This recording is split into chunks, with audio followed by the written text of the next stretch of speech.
ओम शांति। 16 अप्रैल 2023 अव्यक्त बाप दादा के महावाक्य। ओरिजिनल डेट 3 अप्रैल 1994। संतुष्टता का आधार संबंध, संपत्ति और सेहत माना तंदुरुस्ती। आज दिलाराम बाप अपने सदा संतुष्ट रहने वाली संतुष्ट आत्माओं व संतुष्ट मणियों को देख रहे हैं। ये रूहानी मणियों की चमक सारे दरबार को चमका रही है। संतोषी आत्माएं स्वयं को भी प्रिय और सर्व को भी प्रिय और बाप को तो प्रिय है ही। तो ऐसे होना, क्योंकि इस श्रेष्ठ ब्राह्मण जीवन में अप्राप्ति का नाम ही नहीं है। सर्व प्राप्ति संपन्न आत्माएं हो तो जहाँ सर्व प्राप्ति है वहाँ सदा संतुष्टता स्वतः और स्वाभाविक है ही। नेचुरल स्वभाव उसका संतोष का है और संतुष्टता का स्वरूप व स्वभाव निजी संस्कार ऐसा श्रेष्ठ है जो असंतुष्ट आत्मा को भी संतुष्टता का वाइब्रेशन वायुमंडल संतोष वायुमंडल में बदल देता है। इस संगम युग में विशेष बाप दादा की देन संतुष्टता है। एक संतुष्टता की विशेषता और विशेषताओं को भी सहज अपने समीप लाती है। लेकिन सदा संतुष्ट हो। परिस्थिति कितनी भी बदले, लेकिन संतुष्टता की स्थिति को परिस्थिति बदल नहीं सकती। परिस्थिति है ही बदलने वाली, लेकिन स्वसंतुष्टता की स्थिति सदा प्रगतिशील है। आपके आगे कैसी भी हिलाने वाली परिस्थिति ऐसे ही अनुभव होती है जैसे पपेट शो, कठपुतली देखते हो ना। होता सब कुछ है लेकिन होता पपेट है। तो कैसी भी परिस्थिति पपेट शो लगता है। वह आजकल का जो फैशन है, कार्टून शो अच्छा लगता है ना। होता तो शेर भी है, बिल्ली भी होती है, लेकिन होता क्या है? कार्टून। कहानी पूरी होती है, लेकिन है कार्टून की स्टोरी, रियल नहीं है। कभी भी कोई भी परिस्थिति आए तो यही समझो एक बेहद के स्क्रीन पर कार्टून शो चल रहा है व पपेट शो चल रहा है। तो वह देख कर के परेशान होंगे कि मनोरंजन करेंगे। शो देखना तो अच्छा ही है ना। तो यह माया का व प्रकृति का यह भी एक शो है, जिसको साक्षी स्थिति में सदा संतुष्टता के स्वरूप में देखते रहो। अपनी शान में रहते हुए देखो, संतुष्ट मणि हूँ, संतोषी आत्मा हूँ। ये है संगम का श्रेष्ठ शान। तो शान में स्थित होना आता है ना, कि परेशान होना अच्छा लगता है। सदा संतुष्टता की विशेषता को इमर्ज रूप में स्मृति में रखो। प्राप्तियों में विशेष संबंध और संपत्ति आवश्यक है। संबंध में भी अगर एक भी संबंध अप्राप्त है तो संपूर्ण संतुष्टता नहीं होगी। तो संबंध में भी सर्व चाहिए और अविनाशी चाहिए। अगर कोई भी संबंध विनाशी है तो अप्राप्ति और असंतुष्टता स्वतः हो जाती है। लेकिन एक ही वर्तमान संगम युग है जिसमें सर्व अविनाशी संबंध एक बाप से अनुभव कर सकते हो। सतयुग में भी संबंध बहुत थोड़े हैं, सर्व नहीं हैं, लेकिन इस समय जिस संबंध की आकर्षण हो, अनुभूति करना चाहे, वो संबंध परम आत्मा द्वारा अनुभव कर सकते हो। हरेक के जीवन में संबंध की भी अलग अलग पसंदी होती है। किसको बाप का संबंध इतना अच्छा नहीं लगेगा, फ्रेंड ज्यादा अच्छा लगेगा। लेकिन एक समय पर और एक से सर्व संबंध प्राप्त हैं। सर्व प्राप्ति है कि कुछ रहा हुआ है। पीछे बैठे हुए क्या समझते हैं? आज नए नए को आगे बैठने का चांस दिया है। अच्छा, जो इस कल्प में इस बार पहली बार आए हैं वो हाथ उठाओ। भले पधारे। बाप दादा भी पदम गुणा स्नेह संपन्न वेलकम कर रहे हैं। नए होते भी कल्प कल्प के अधिकारी हैं। ये तो समझते हो ना?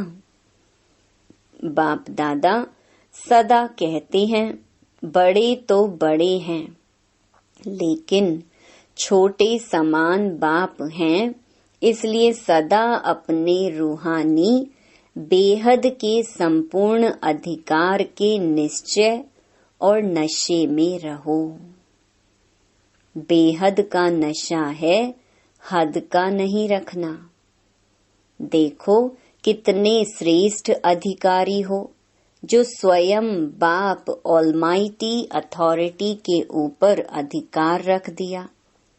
परमात्मा अधिकारी, इससे बड़ा अधिकार और है ही क्या?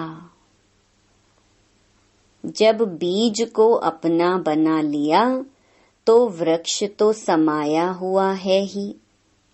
सर्व संबंधों का भी अविनाशी अधिकार ले लिया। और संपत्ति में भी अगर सिर्फ स्थूल संपत्ति है तो भी सदा संतुष्ट नहीं रह सकते। स्थूल संपत्ति के साथ अगर सर्व गुणों की संपत्ति, सर्व शक्तियों की संपत्ति और श्रेष्ठ संपन्न ज्ञान की संपत्ति नहीं है तो संतुष्टता सदा नहीं रह सकती। लेकिन आप सबके पास यह श्रेष्ठ संपत्तियां हैं। संपत्तिवान होना। दुनिया वाले तो सिर्फ स्थूल संपत्ति वाले को संपत्ति भव का वरदान देते हैं, लेकिन आप सबको वरदाता बाप सर्वश्रेष्ठ संपत्ति भव का वरदान देते हैं। तो सब संपत्ति है ना कि कोई कम है?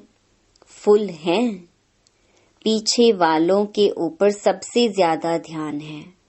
आगे वालों का ध्यान बाप की तरफ ज्यादा है और बाप का ध्यान पीछे वालों के ऊपर ज्यादा है। जितना ही दूर है उतना ही नैनों में समाये हुए हैं। साकार वतन में तो साकार की बातें होती हैं। देखो परम धाम में आप सभी आत्माएं कितनी समीप होंगी, सभी साथ होंगे ना। और सूक्ष्म वतन में भी इतना बेहद है जो जितना समीप आने चाहे आ सकते हैं। लेकिन बच्चों का स्नेह निराकार और आकार को भी साकार बनाना चाहता है। तो बाप क्या कहते हैं? जी हजूर जी हाजिर। बच्चे तो बाप के भी हजूर हैं, मालिक है ना। मालिक को हजूर कहा जाता है और बालक को भी मालिक कहा जाता है। तो सभी कौन हो? संतुष्ट मणियां। संबंध में भी संतुष्ट और संपत्ति में भी संतुष्ट। संबंध, संपत्ति और तीसरी होती है सेहत, तंदुरुस्ती। आप सभी तंदुरुस्त हो ना कि बीमार हो? आत्मा तो तंदुरुस्त है ना, शरीर की कोई बात ही नहीं। आत्मा सदा शक्तिशाली है। संगम पर श्रेष्ठ सेहत व तंदुरुस्ती है आत्मा की तंदुरुस्ती। इस समय के आत्मा की तंदुरुस्ती जन्म जन्म के शरीर की तंदुरुस्ती भी दिलाती है, लेकिन इस समय थोड़ा सा प्रकृति अपना रूप दिखाती है। इसमें भी कोई बड़ी बात नहीं, यह भी कार्टून शो है। तो सर्व प्राप्तियां है ना। संबंध भी हैं, संपत्ति भव भी हैं, सर्व संबंध भव भी हैं और सदा तंदुरुस्त भव भी हैं। तीनों वरदान वरदाता बाप से मिले हुए हैं। तो वरदानों को समय पर कार्य में लगाओ। सिर्फ वरदान सुनकर खुश नहीं हो जाओ कि हाँ मुझे बहुत अच्छा वरदान मिला, या सिर्फ नोट करके नहीं रखो, लेकिन समय पर वरदान को काम में लगाने से वरदान कायम रहते हैं।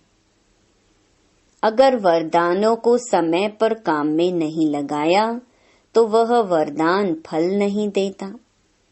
वरदान तो अविनाशी बाप का है, लेकिन वरदान को फलीभूत करना है। बीज तो है, लेकिन उससे फल कितना निकालते हो वह आपके हाथ में है। कोई सिर्फ वरदान के बीज को देख करके खुश होते रहते हैं, बहुत अच्छा बहुत अच्छा, लेकिन फलदायक बनाओ। बार बार स्मृति का पानी दो।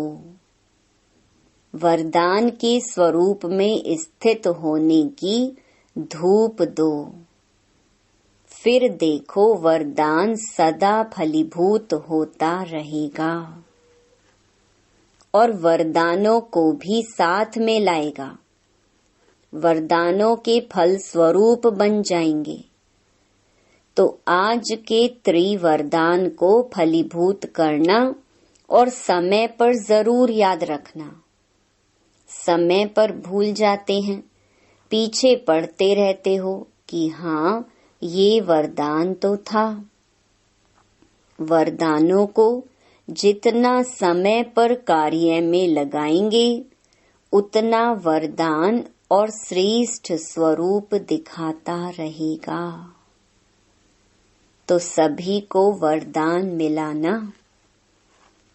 अच्छा, चारों ओर के देश विदेश के सर्व संतोषी आत्माओं को, संतुष्ट मणियों को, सर्व प्राप्ति संपन्न आत्माओं को, जिन्होंने भी याद पत्र कार्ड आज के दिवस के भी भेजे हैं, तो आज के विशेष दिवस की भी सर्व बच्चों को याद प्यार पदम गुणा स्वीकार हो। चाहे दूर बैठकर मन में दिल में मना रहे हैं, चाहे सम्मुख मना रहे हैं, कार्ड व पत्र सब पहले वतन में पहुंचते हैं। तो सभी के पत्र, कार्ड और शुभ संकल्पों की याद, शुभ भावनाओं की याद के रिटर्न में बाप दादा का विशेष याद प्यार और सर्व बालक सो मालिक बच्चों को नमस्ते। अच्छा, दादियों से मुलाकात। सूक्ष्म इशारों की भाषा तो जानते हो ना। जैसे अव्यक्त बाप इशारों की ही भाषा जानते हैं। अव्यक्त वतन में तो नैनों की भाषा और इशारों की भाषा है, तो आप भी जानते हो ना। नैनों की भाषा जानते हो, साकार से सीखे हो ना। मुख की भाषा तो सुनी, अभी है नैनों की भाषा। नैनों की भाषा बड़ी प्यारी है, आवाज से परे तो जाना ही है। फिर भी बाप जी हजूर तो करते ही हैं। अच्छा, अव्यक्त बाप दादा की पर्सनल मुलाकात। पहला, स्वयं और समय पर भरोसा नहीं, इसलिए दृढ़ संकल्प से कमजोरियों को निकाल दो। सभी अपने को विश्व सेवाधारी अनुभव करते हो। विश्व सेवाधारी व विश्व कल्याणकारी वही बन सकता है जिसके पास सर्व शक्तियों का खजाना संपन्न है। तो सर्व शक्तियों का स्टॉक जमा है। सर्व शक्तियां हैं व कोई शक्ति है कोई नहीं है। कभी कभी कोई कम हो जाती है। सदा अपने आप को चेक करो कि सर्व शक्तियां हैं व कोई शक्ति की कमी है। अगर कमी है तो उसके कारण को सोचो, क्योंकि कारण को समझेंगे तो निवारण कर सकेंगे। क्योंकि ये माया का नियम है कि जो कमजोरी आप में होगी उसी कमजोरी के द्वारा ही आपको माया जीत बनने नहीं देगी। तो वर्तमान समय भी समय प्रति समय माया उसी कमजोरी का लाभ लेगी और आगे चलकर जब अंत समय आएगा तो भी वो कमजोरी धोखा दे देगी। तो ऐसे नहीं सोचना कि थोड़ी सी कमजोरी है, एक ही कमजोरी है, बाकी तो बहुत अच्छा हूँ, अच्छी हूँ। एक कमजोरी भी धोखा दे देगी, इसलिए कोई भी कमजोरी अपने अंदर रहने नहीं दो। अगर स्वयं नहीं मिटा सकते हो तो कोई का सहयोग लो। जो शक्तिशाली आत्माएं हैं उनका सहयोग लो। विशेष योग का प्रयोग करो। किसी भी विधि से कमजोरी को मिटाना ही है, यह दृढ़ संकल्प करो। यह भी नहीं सोचो कि आगे चलकर हो जाएगा। नहीं, अभी से निकाल दो, क्योंकि स्वयं पर और समय पर कोई भरोसा नहीं है। ऐसे नहीं सोचो कि आगे चलकर ये करेंगे हो जाएगा। नहीं, आपका स्लोगन है अब नहीं तो कब नहीं। तो जो करना है वो अभी करना है, क्योंकि बाप संपन्न है और आपका बाप से प्यार है। तो बाप जैसा बनना ही प्यार का प्रैक्टिकल स्वरूप है। जितना बाप से बहुत बहुत प्यार है, इतना ही पुरुषार्थ से भी बहुत बहुत प्यार है। जितना बाप के प्यार के लिए फलक से कहते हो कि 100% से भी ज्यादा प्यार है, ऐसे पुरुषार्थ के लिए भी कहो। सोचेंगे, करेंगे नहीं, सब कमजोरियां खत्म। गे नहीं, शिवरात्रि मनाने आए हो तो कुछ तो बलि चढ़ेंगे ना। बाप दादा सभी बच्चों को संपन्न देखना चाहते हैं। बाप का प्यार है, इसलिए बच्चों की कमी अच्छी नहीं लगती। तो क्या याद रखेंगे कि सदा संपन्न संपूर्ण रहना ही है, कि थोड़ी थोड़ी कंप्लेन करते रहेंगे। कंप्लीट, कंप्लेन खत्म, संपन्न बनना ही मनाना है। दूसरा, वेस्ट को बेस्ट बनाना अर्थात होली हंस बनना। सभी अपने को होली हंस अनुभव करते हो। होली हंस का अर्थ है संकल्प, बोल और कर्म जो व्यर्थ होता है उसको समर्थ में बदलना, क्योंकि व्यर्थ जैसे पत्थर होता है। पत्थर की वैल्यू नहीं, रतन की वैल्यू होती है। तो व्यर्थ को समाप्त करना अर्थात होली हंस बनना। तो व्यर्थ आता है, होली हंस फौरन परख लेता है कि ये काम की चीज नहीं है, ये काम की है। तो आप होली हंस हो ना, तो व्यर्थ समाप्त हुआ, क्योंकि अभी नॉलेजफुल बने हो कि अगर अभी संकल्प, बोल या कर्म व्यर्थ गंवाते हैं तो सारे कल्प के लिए अपने जमा के खाते में कमी हो जाती है। जानते हो ना, नॉलेजफुल हो, तो जानते हुए फिर व्यर्थ क्यों करते हो? चाहते नहीं हैं लेकिन हो जाता है, ऐसे कहेंगे।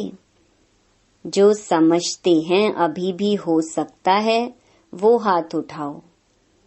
आप हो कौन? राजयोगी। राजयोगी का अर्थ क्या है? राजा हो ना, तो मन को कंट्रोल नहीं कर सकते। किंग में तो रूलिंग पावर होती है ना, तो आप में रूलिंग पावर नहीं है। अमृत वेले और फिर सारे दिन में बीच बीच में अपना ऑक्यूपेशन याद करो, मैं कौन हूँ। क्योंकि काम करते करते यह स्मृति मर्ज हो जाती है कि मैं राजयोगी हूँ। इसलिए इमर्ज करो, ये नियम बनाओ। ऐसे नहीं समझो कि हम तो हैं ही राजयोगी, लेकिन राजयोगी की सीट पर सेट होकर रहो। नहीं तो चलते चलते कर्म में बिजी होने के कारण योग भूल जाता है, सिर्फ कर्म ही रह जाता है। लेकिन आप कर्म योगी कंबाइंड हो। योगी सदा ही रूलिंग पावर, कंट्रोलिंग पावर में रहें। फिर राजयोगी डबल पावर वाले कभी भी व्यर्थ सोच नहीं सकते। तो अभी कभी नहीं कहना, सोचना भी नहीं कि राजयोगी वेस्ट कर सकते हैं। तो ये कौन सा ग्रुप है? Best group. बाप दादा को भी बेस्ट ग्रुप अति प्यारा है। क्यों? 63 जन्म बहुत वेस्ट किया ना, अभी यह छोटा सा जन्म बेस्ट ही बेस्ट। अच्छा, वरदान अटूट याद द्वारा सर्व समस्याओं का हल करने वाले उड़ता पंछी भव। जब यह अनुभव हो जाता है कि मेरा बाबा है, तो जो मेरा होता है वह स्वतः याद रहता है, याद किया नहीं जाता है। मेरा अर्थात अधिकार प्राप्त हो जाना। मेरा बाबा और मैं बाबा का, इसी को कहा जाता है सहज योग। ऐसे सहज योगी बन एक बाप की याद के लगन में मगन रहते हुए आगे बढ़ते चलो। यह अटूट याद ही सर्व समस्याओं का हल कर उड़ती पंछी बनाए उड़ती कला में ले जाएगी। स्लोगन: मनन शक्ति के अनुभवी बनो तो ज्ञान धन बढ़ता रहेगा। सूचना: आज मास का तीसरा रविवार है। सभी राजयोगी तपस्वी भाई बहनें सायं 6:30 से 7:30 बजे तक विशेष योग अभ्यास के समय अपने आकारी फरिश्ते स्वरूप में स्थित हो विश्व परिक्रमा करते हुए प्रकृति सहित सर्व आत्माओं को लाइट माइट देने की सेवा करें। ओम शांति।